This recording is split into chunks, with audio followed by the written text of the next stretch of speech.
Hello, welcome to the second WISE Hangout session. My name is Adriana Balducci. I'm the head of programs of WISE, the World Innovation Summit of Education, an initiative of Qatar Foundation. We are here today with our guests to talk about the SDGs, the Sustainable Development Goals, and the various implications they can have for project representatives and entrepreneurs working in the field of education. The SDGs are clearly more ambitious and multidimensional than the previous MDGs, the Millennium Development Goals. And it's only with a more active and engaging role from different actors from the field that the international community will be able to address these different goals in these different areas. From our experience working and supporting different initiatives in the field of education at WISE, we can tell that there has been some incredible progress on various areas of international development as a result of social entrepreneurship and innovation. And it's to learn about these various initiatives and also to hear about the impressions on the SDGs and the challenges and opportunities they represent that I would like to welcome our guests today. So we have with us Michael Furtick from Canada, representing the project Taking IT Global. Thank you very much for joining, Michael. It's a pleasure. It's great to be here. Our second guest is Boris Bulayev from the United States, representing the Educate Experience. Welcome, Boris. Thank you. Great to be here. And our third and last guest is Mr. Michel Khoury from Lebanon, representing Eastwood College. Thank you very much. Wonderful to be here. Thank you very much for inviting us. All these three projects, they have been recognized by WISE for their innovative approach to education and also the positive impact they have in the field. So with the new SDGs, there are various implications for projects representatives working in the field of education. The first main implication is that this time the community, the international community, has been more open for the participation of different actors on the ground in the definition and execution of the SDGs. Differently from the MDGs, this time we had, for example, NGOs, activists, entrepreneurs, project representatives participating and providing valuable inputs for the definition of these goals. So we can see that there is larger space for a debate this time. The second main implication is related to the fourth goal itself, the goal on education. If before we were talking about access to primary education, this time we are having education has a never-ending concept, perspective, in which individuals from all ages and backgrounds can have access to. Not to mention that we are also talking about quality of education.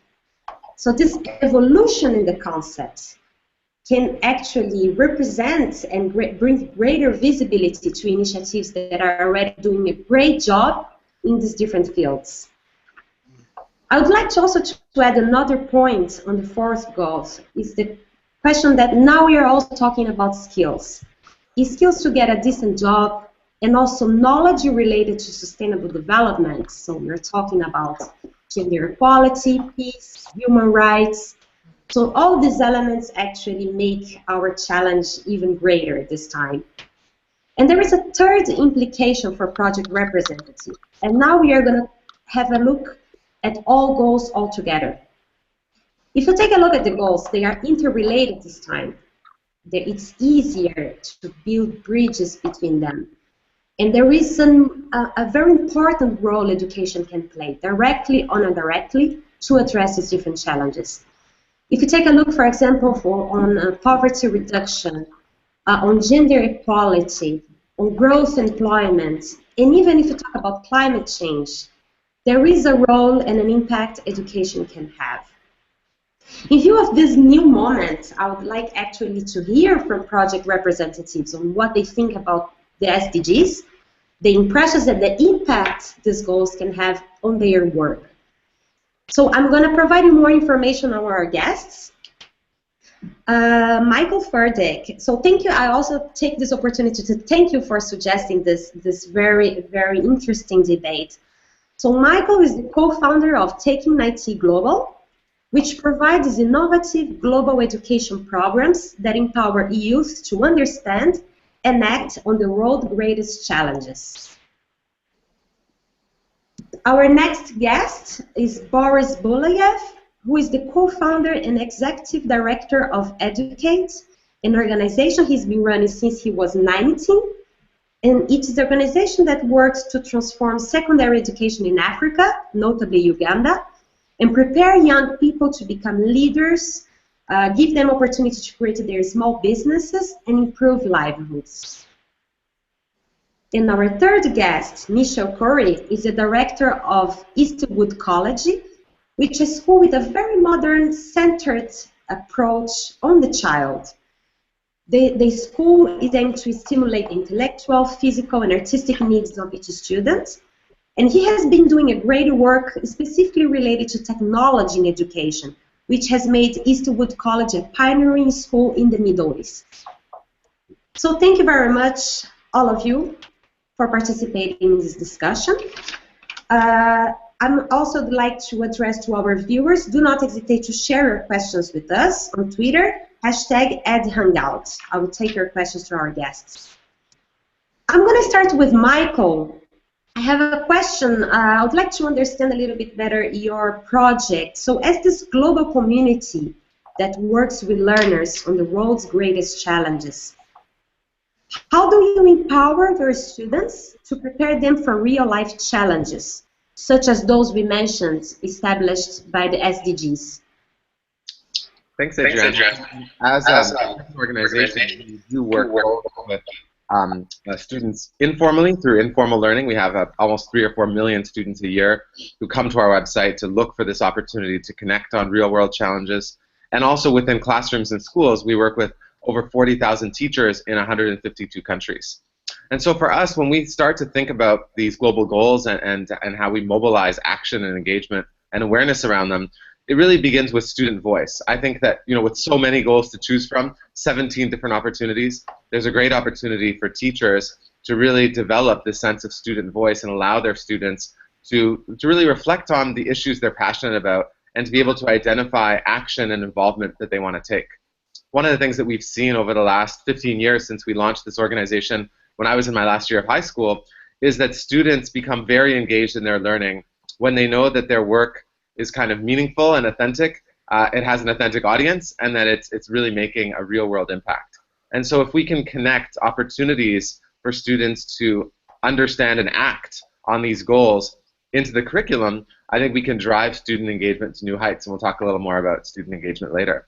So our challenge, that what we've been working on for the last 2 or 3 years now, is really exploring how we can infuse, you talked about before, this idea of social entrepreneurship. How can we bring together this growing global focus on entrepreneurship that many governments and economic development agencies are pursuing? How can we connect that to these social issues that need our attention and really foster cultures of social innovation in all of our schools? And so we've worked on that locally here in Toronto. We co-designed a course with about 30 schools here last year, and now we've taken that course and we've just launched it a week and a half ago in Warsaw for schools in Central and Eastern Europe in 7 different countries. So for us, we're both working to empower young people directly who come to our website and the millions who are looking for ways to take action. But I think just as importantly, we're trying to partner with teachers to help them infuse this sense of global citizenship and student voice into their daily practice. Because what we've seen is from kindergarten to the grade 12, there's opportunities to infuse these issues, these SDGs, into curriculum, into learning. And I think we just need to support teachers in reflecting on how to do that. And obviously technology can play a supporting role as well in connecting the schools together that are working on these issues. We've seen great initiatives. The City of New York, for example, has a great program called Global Partners, where they work with almost 50 cities around the world where middle school students are collaborating to learn about each other's culture and to collaborate on projects. So I think it's really fostering these deep learning competencies that we've been talking about for many years, that 21st century skills of creativity and collaboration and critical thinking. And I think what the global goals allow us to do is focus even more deeply on the kind of final 2 C's, this idea of character and global citizenship. So that's kind of how we what some of the things that we're working on. That's interesting, the way you see these 17 goals as 17 opportunities we have behind, in front of us. So actually that makes me feel like asking a question to Boris, because your model is claimed to be very practical, relevant, student-centered. So from your experience, what are the recommendations to better align curriculum to these real-world issues? Yep, absolutely. I actually think about when I first signed on this call, I asked you whether we were just talking about goal 4 or all the other goals. And thinking about it, I think the fundamental principle of Educate is that young people should experience doing the things they're going to be doing after school. And so when thinking about alignment to the SDGs, I actually, as I was reviewing them after you told me we were thinking about all of them, I was like, yeah, that makes complete sense. Like students should be going through educational experiences that give them exposure to all these goals. And so, they should be looking at water sanitation locally. They should be thinking about maybe building fuel-efficient stoves, or going out in their communities to identify problems. I think we've tried to integrate as many kind of community problems as we can into our programs, so that young people actually get to experience those problems and come up with active solutions to them. But I think if you were able to map these goals against curriculum and thought about ways for students to experientially kind of learn about these challenges firsthand, then young people would leave school so much better prepared for the challenges they're facing, because they've actually faced them with support in a school environment. Indeed, and you mentioned a few examples, but I would be eager to hear about a real example of your project in Uganda. Could you share with us? Yeah, I'm just trying to think of which goal to align to. So I mean, I guess one example of decent work, and how sort of one of our graduates has addressed that problem is a woman named Lillian. When we started working with her, she knew she wanted to help idle women in her community, but she didn't really know how. And in our program, we emphasize kind of looking at the skills you have and looking at the resources that are already available to you. She immediately knew how to make crafts and started teaching idle women in her community how to make crafts, and they've since expanded to a wide variety of products. She now employs 100 women, exports to the U.S., Holland, and Japan. And it all started with her identifying a problem that is highlighted in the SDGs, thinking about the resources that she has at her disposal, because we all have resources of some kind, and then having a safe place to gain experience, trying to use those resources to address that problem. And I think having a safe space to experience doing that in school gave her a lot more confidence and a lot more just expertise in order to really carry on with that after she left.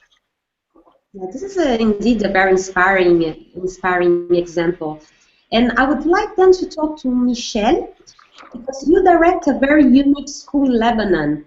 And if you go beyond curriculum, what is, in your opinion, the role schools should have in this new context of SDGs? And if you see school as a bigger entity, what is the role it has to play in this new moment? I mean, we're definitely a private school. We cater, to a lot of high-end clients. But what we've brought back is it's the recurring theme that Boris and Michael have been sharing. It's how to bring back, or how to bring education to become more relevant and valid.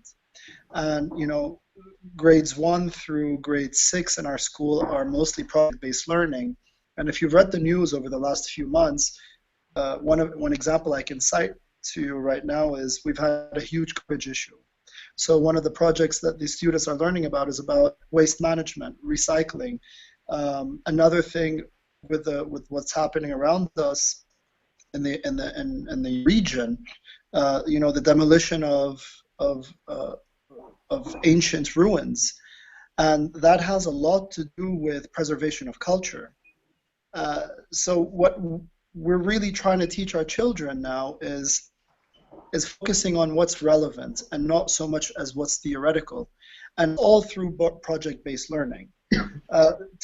We use a lot of technology. I mean, we're a full iPad program. We don't use any more books, but what's helped us in that is we're able to see other schools and other communities and other countries, how they're dealing with waste management, and we're trying to bring those examples back into our learning, where the students now are able to segregate and understand what waste management truly is. That's just a small example. There's also water sanitation. There's CO2 efficiency. There are lots of issues that we address internally, because that's what 21st, in my opinion, that's what 21st century learning is all about, is relevant, real, valid learning in this day and age. And it's not so much feeding information of children. It's more so, trying to help them understand informational models, because we know information will change. We know the problems we have today are not going to be the problems we have next year or in 10 years. So instead of teaching them information and what's valid for today, we're teaching them these models, because when information does change, they're able to cope and they're able to grasp and they're able to synthesize information. Yeah, see, this is a very interesting thought. Michael, you talked about opportunities, but we all know that the SDGs, they are very broad, they are very complex. Now we are talking about lifelong learning, we are talking about the quality of education. In your opinion, to what extent are these goals achievable in reality? Well, I think the exciting thing about having goals is it definitely mobilizes people around action. And I think that when we look at the quality of education, one of the things that we've been reflecting on a little bit is I think we all agree, and I know there's a lot of focus on making sure that there's access to education universally around the world. But I think here in developed countries, sometimes it's too easy to just say, okay, yeah, we need to help other countries, fix and create their education systems. But I think even here in Canada, where we have, we're one of the top in many rankings, I think there's still a long way to go in terms of quality in some aspects. There was a study I was sharing with some students last weekend, because we ran an all-day camp on the SDGs for about 120 middle school students. And there's a study 2 years ago that found that only 41% of students in Canada in grade 11 feel engaged in learning in their school. And so I think we still have a bit of a challenge, and we still have to make sure we focus not only on ensuring access universally, but also even reflecting in our own systems here in the developed world, where we think we're doing pretty well, to make sure that we also are improving things. When you actually look at the goal and look at some of the specific indicators, I think it's also important to look. One of the ones I thought was particularly important was the focus on sustainable development, and in particular, this idea of making sure we're emphasizing sustainable lifestyles. I know in most of the developed world, we are not necessarily embracing sustainable lifestyles. Here in Canada, we found out that we're actually the biggest per capita producer of garbage in the world, for example, not something to be proud of, and one of the top users of water and wasters of water. And so one of the things we were reflecting on with students is, yes, it's about access and quality of education, but when you look into the goal and look at the indicators, there's a lot of really great things to work on. So for teachers in schools, you definitely dig below the specific the goals themselves and look at all the indicators and targets that are set out, because I think there's a lot of really exciting ideas there that have been laid out by the UN and by the teams working on the goals that we can really dig into. And obviously another key one is increasing the number of youth and adults who have relevant skills.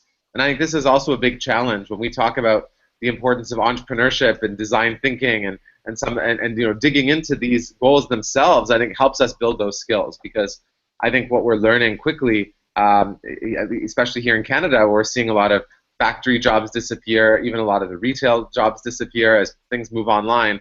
We really need to make sure we are preparing our students for a flexible life and encouraging entrepreneurship and creativity, both in solving social challenges, but also in creating their own livelihoods. And I think that's going to be a key thing to foster, not just in the developed world, but even in the developing world, where we see countries like Uganda that have the highest per capita rate of entrepreneurship. There's definitely excitement around those opportunities in many of these countries, and how do we really bring that into the education system and into learning so that students see that connection directly to their livelihoods and they're prepared for it. So even here in Canada, 4 out of 10 adults have literacy skills that are too low to be competent in most jobs in the modern economy. So we're now seeing the repercussions as some of the jobs change, in the fact that maybe the adults weren't prepared as well for that. So definitely, I think there's a lot of things that are achievable. I think there's a lot of challenges, and I think we need to really, and that's why I think it's important that we mobilize not just government leadership, but citizens to understand the challenges and really support the NGO sector in all of our countries to really dig in and collaborate on working on these goals. It's not just something for governments to figure out. It's something that really requires partnership and the full participation of both the education, the private sector, and a vibrant civil society in all countries. Absolutely, and I would be curious to hear the opinion of Boris and Michelle, who both work in the developing countries. So, do you also have this positive impression or perspective that these goals are achievable? Absolutely. I mean, sorry, Boris. I don't know if you were going to say something. No, please. One of our major issues here is the influx of the Syrian refugees. I think we have close to 1.3 million Syrian refugees that have, I mean, when Michael is talking about access to quality education, in our situation here, it's just access to education, full stop. I mean, they don't even have any type of education. And one of our challenges that we've been dealing with is because we help about 30% of our students are Syrian and are Syrian refugees in both our schools. And what we're trying to do now is trying to figure out a way to provide them with any type of education, first and foremost, let alone quality education. And I think that's a major challenge we have here, taking into consideration our infrastructure, our economy, our slumping economy. But it's definitely a major challenge, and what we've tried to figure out, and we're trying to figure out, and we haven't even answered. We're in the midst of asking ourselves all these questions. How does one go about educating 300,000-400,000 children that are in camps, that have no access to water, that have no access to working internet, that have no access to electricity? And I'm sure it's the same with Boris. I mean, Boris, in Uganda, what is the percentage of schools that have access to running water and electricity? I'm not completely sure, so I'm not going to make up that number. But I'm sure that it's sorely lacking. So for us, we're trying to figure out a way to standardize a type of educational method, a type of curricula where we can just, we're bringing it back to the 17 and 1600s, where it's a multi-aged school. It's a multi-aged schoolroom.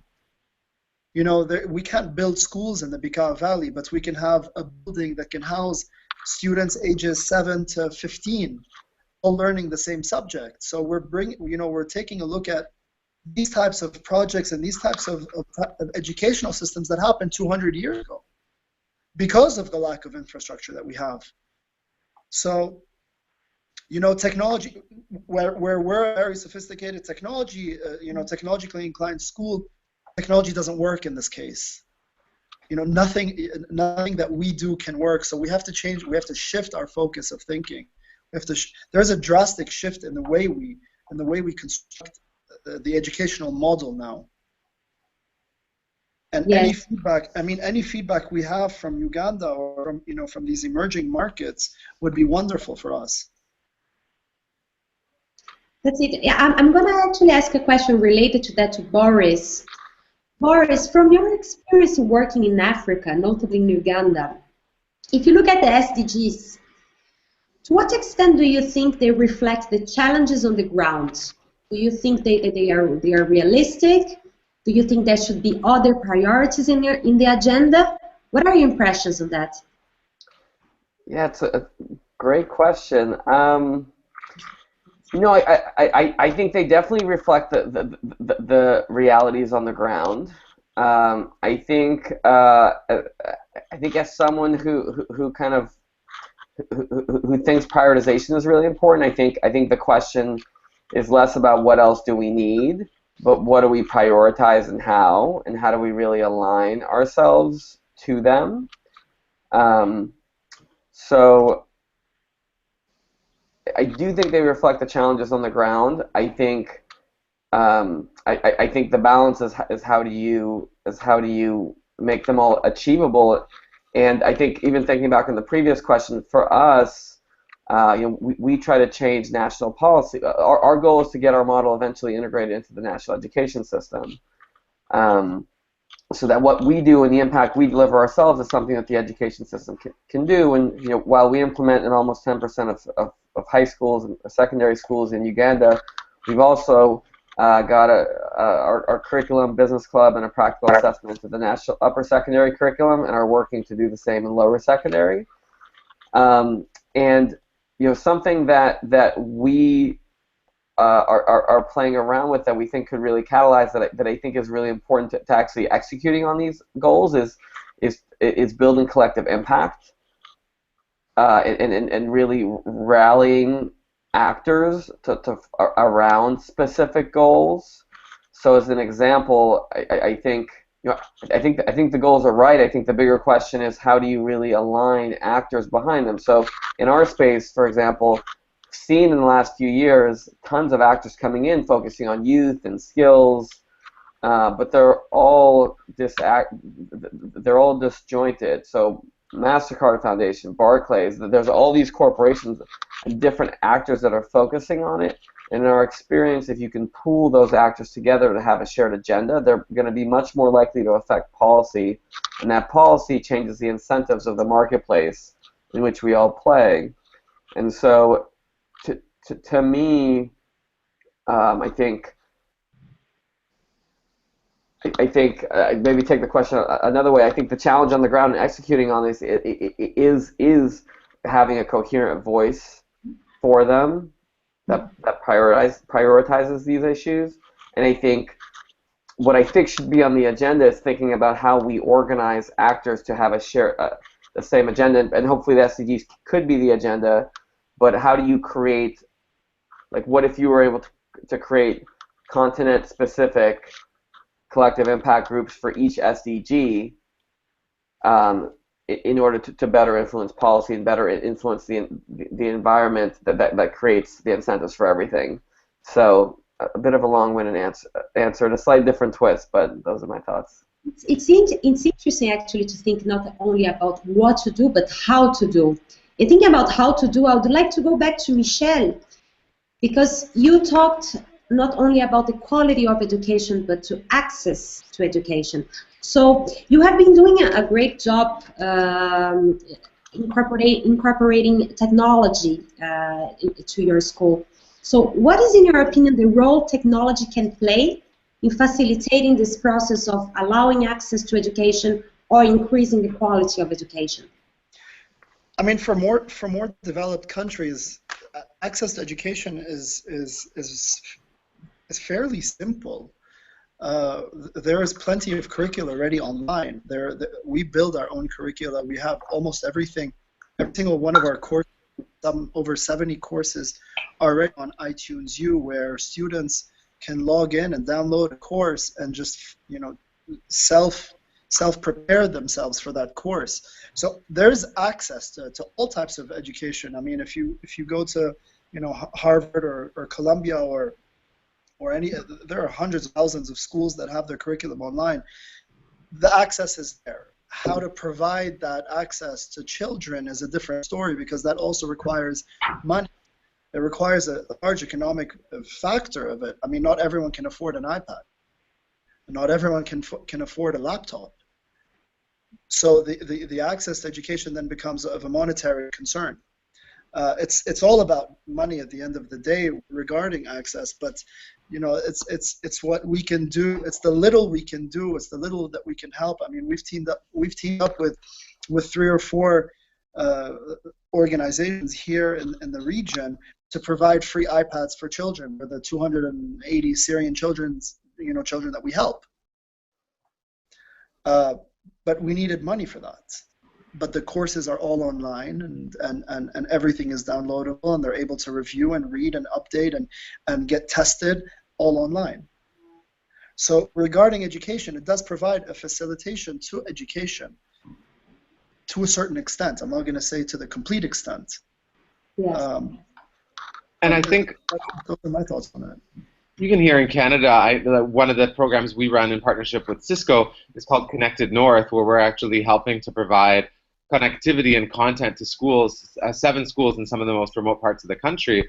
And I think it's key, connectivity can't be taken for granted as well, because in some of these countries, it costs over $500,000 a year to have a broadband internet connection in north of Canada. And so one of our challenges is making sure that we're creating educational content that actually delivers on that connectivity, because to justify and ensure the connectivity investment, you have to have content and an approach that helps provide access to it. So, even one-to-one access to devices, even if it was there, there's no way that they could have the connectivity to use it. So I think it's interesting, and it's almost a chicken and the egg, where we have to make sure we have the educational content and really a package of proven resources that will increase student achievement ready if we're going to invest $250,000, $500,000 a year for a school. And we're lucky that we're partnering with the bandwidth providers up there like SSI Micro to discount that in support of the program. But even in Canada, connectivity, where we're, I think, second in the world for broadband, well, there's a large population as a percentage in the north that has no access at all, even to a cell phone. Data still is not there. So it's interesting that even in developed countries like ours, it's easy to overlook sometimes those who are in remote communities. And last year, what was interesting is last year we had 3 or 4 schools in Iraq ask us to ship them iPads because the connectivity there is good, but they just didn't have the content, and we did. So we were able to facilitate that for them. And what we did is we brought the iPads or the tablets, and we loaded the information on them, and then we just shipped them out. So where the challenge for them was not having the content, where the challenge for us is not having the access. So exactly what Michael said, what comes first, the chicken or the egg? And it's a challenge, and I'm sure there's a challenge in the United States for that as well. I mean, I lived in the States for 16 years. You go to some places in the Midwest where they don't even have internet, where the nearest house is 37 miles away from one another. So we're not the only people suffering. That's interesting. So we talked about what are these goals and what do they represent to your projects and to your context. What are the best ways actually to achieve these goals? But another big challenge of the SDGs and to the development goals in general is actually how do you measure successes and failures? So I would like to do an exercise with the 3 of you, and I'd like to hear from each of you. If in 15 years' time, if you had to measure the successes and failures of SDGs within the context of your project, the country where you operate, what would be the indicators you would use to measure the successes or failures? Maybe Michael, could you start? Sure, I definitely have some thoughts, maybe not the answer, but I think that as Boris shared, this idea of how do we build collective impact and rally actors, that was aligned to what I was going to talk about for this question for sure. I think that moving beyond just seeing these SDGs as something governments have committed to and the responsibility of governments and their various ministries, I think one strong measurement will be to what extent have we created shared ownership of these goals and their indicators across sectors, bringing in a diverse set of partners to participate and engage and work to address them. I think the other thing that we need to look at, and it's kind of pioneered by one of our favorite NGOs down the street, Engineers Without Borders here in Canada, they produce a failure report every year, sharing all the things they tried that didn't work and that weren't successful. And many other groups have now kind of followed that model. And so I think what's important is, yes, we need to measure how far we've come, and I think one important thing we need to do is also share what we've done that's worked and what we've done that hasn't worked. And one, I think, success measurement for us will be to what extent are we sharing and are we encouraging young people to share the initiatives and things they've done that haven't worked. And we're actually just on the cusp of launching a new project as part of our Youth Movements Initiative that's supported by one of the United Nations agencies that will actually be a youth movements map where we actually map out different initiatives people are working on, I think with two focuses. One, to share what they're doing and what's working and what's not, and two, to encourage more collaboration. So I think one measurement will be, how many collaborations have we sparked that are lasting? I think, yes, the goals are kind of for the next 15 years, but to what extent are we addressing the issue sustainably in a way that it doesn't require, ongoing funding and intervention, but have we created solutions and we sparked innovation that's actually created, sustainable solutions that are multi-sector. So those are some initial thoughts in terms of how are we, sharing our learning, how are we mobilizing action across sectors, and how are we doing that in a collaborative way that we can measure. We're hoping to be a part of that through this new youth movements map of all those things that will be launching next week. It's interesting. Boris, what are your thoughts on this? Yeah, I think the way I would measure success of the SDGs within 15 years within the context of what we're trying to push for, of the change that we're trying to see, would be one of the ways I would measure the success specifically of Goal 4 of a quality education is how many of the challenges outlined in the SDGs have students experience firsthand in their education. Mm-hmm. So of these challenges, how many of them have students actually experience for themselves and experienced kind of some and try to address them? So, if decent employment and contribution to economic growth is a big part of it, is obviously a big goal. How many, if 90% of African youth are projected to work in the informal sector, how many kids have actually been part of a group that started a business while in school? Seems like that's a really relevant experience, given that a majority of young people are not going to be able to get formal jobs. And in fact, even if you want a formal job, that's the best way to build skills for that formal job while in school. How many young people have seen sewage problems and waste removal problems and actually tried to clean up a well to see how a well works? I think, and we've talked a little bit, but not in this context of kind of education, kind of how it has, kind of what it looked like 200 years ago, and I think a lot of education still looks the same. The subjects we study are still the same, and I think they're important, but perhaps physics is not the most relevant subject to secondary school students whose biggest problem will be how to get clean water.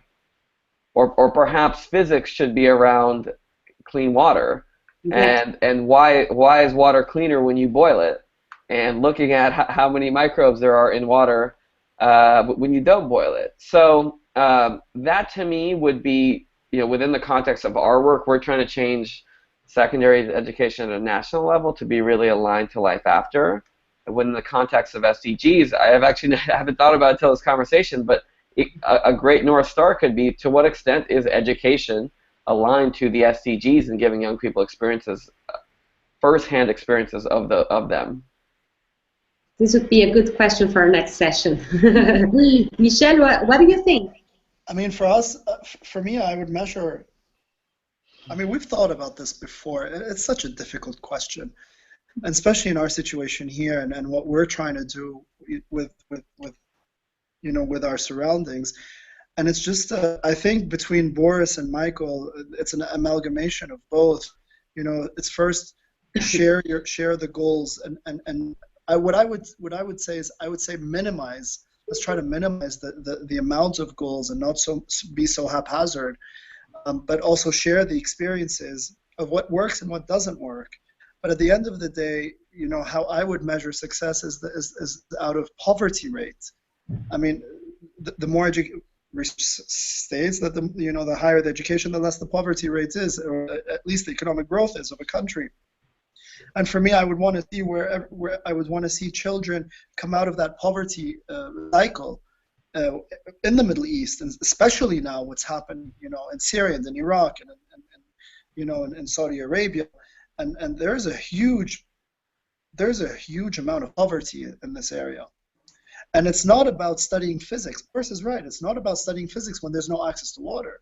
It's about, relevant education. So that's why we said there needs to be a shift. There needs to be an ideological shift of what we call education. Education isn't about sometimes, the chemistry, the physics, the math, the history, the geography. I mean, in emerging markets, it maybe is, but in the really less developed markets, it's not. So first, taking a look at changing the type of education that we need compared to every market, compared to every region. And if that happens, then we can start thinking of measuring success of education, measuring success of sustainable education, sustainable growth. And then can you only have sustainable growth?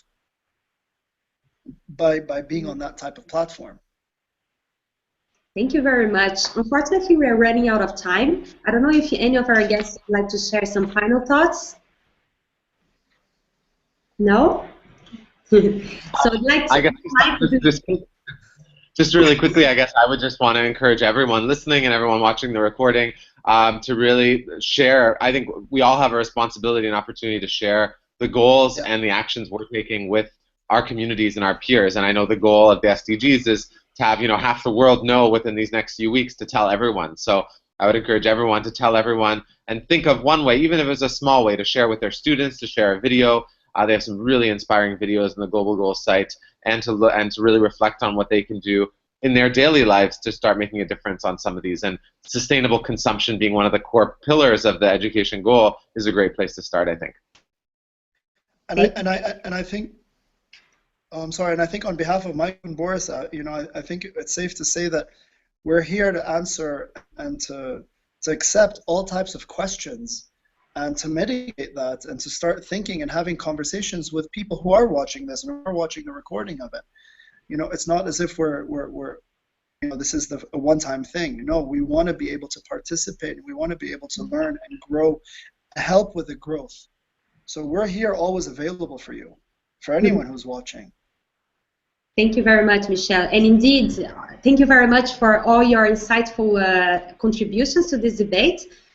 The conversation will continue on the WISE Hub platform, so I invite all guests and viewers to keep talking about these questions and others, everything related to the SDGs, challenges and opportunities.